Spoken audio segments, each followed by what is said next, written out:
Okay, I want you to hopefully work this handout out before you actually take a listen to this video.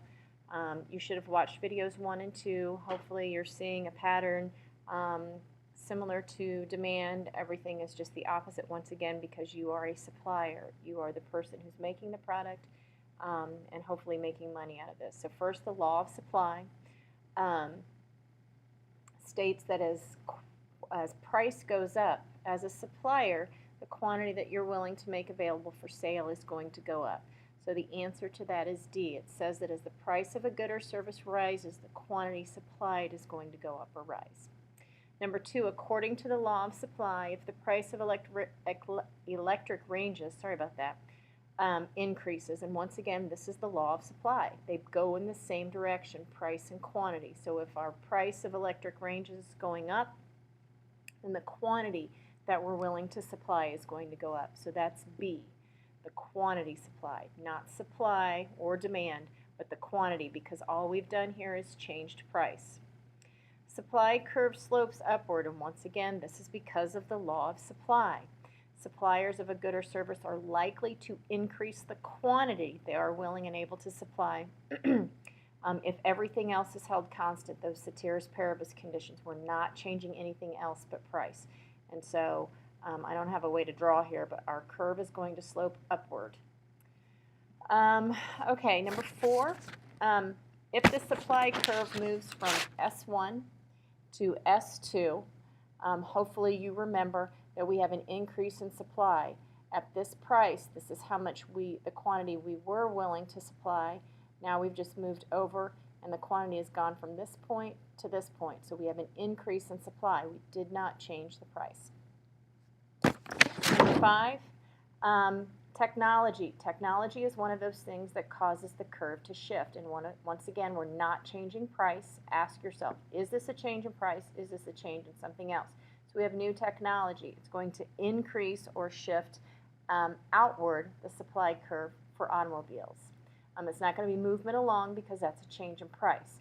Inward is a decrease. We have new technology, so it's going to increase. And once again, it's not movement along the curve because we're not changing price, we're changing something else.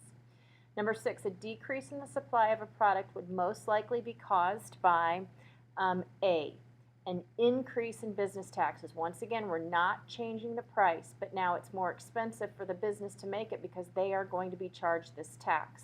So if their costs are going up, then supply is going down. This is a change in demand, income. We've done that before. If the price of resources goes down, it's cheaper to make. So at that same price, we will make more available for sale. And the decrease in the price of complementary goods, once again, that's demand too. Number 7, which of the following would not cause an increase in the supply of cotton? What doesn't change supply? A change in price. So the very first one says an increase in the price of cotton. So when all we do is change the price, we do not change supply, we change quantity supplied.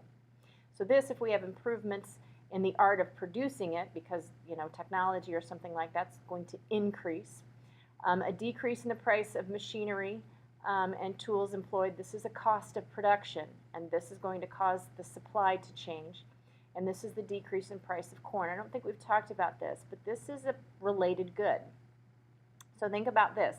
If we decrease, or if the price of corn is going down and you are a corn farmer, prices go down, your quantity supplied is going to go down, but you still have to farm. So if you're not farming corn and the price of cotton didn't change, then your supply is going to go up. So this is the one that does not cause supply to change. This one causes, all 3 of these other ones cause supply to change. We're not changing the price. Which of the following would shift the supply curve for a product to the right? So number 8, the answer is D, an improvement in technology. That's going to cause us to supply more at that particular price. The other 3 are not going to do that. Which of the following would appear upward sloping from right to left? So if we had to draw our curve starting down here at the left and sloping upward, it's the supply curve. We're talking about supply, so hopefully that one was fairly obvious. Which of the following will cause the supply curve to shift to the left, which means we are going to supply more, and it is not the result of a change in price. So the answer to this one would be B. a decrease in the number of firms. If there were 10 firms who are supplying it, now there are only 9 or 8, then supply is going to go down. The rest of these either won't change it, or actually they all 3 increase. This is the only one that decreases it. So hopefully you got those right. If you have any questions, circle them, mark them, make sure that you are prepared when I get back, when we have class again, that we can go over these.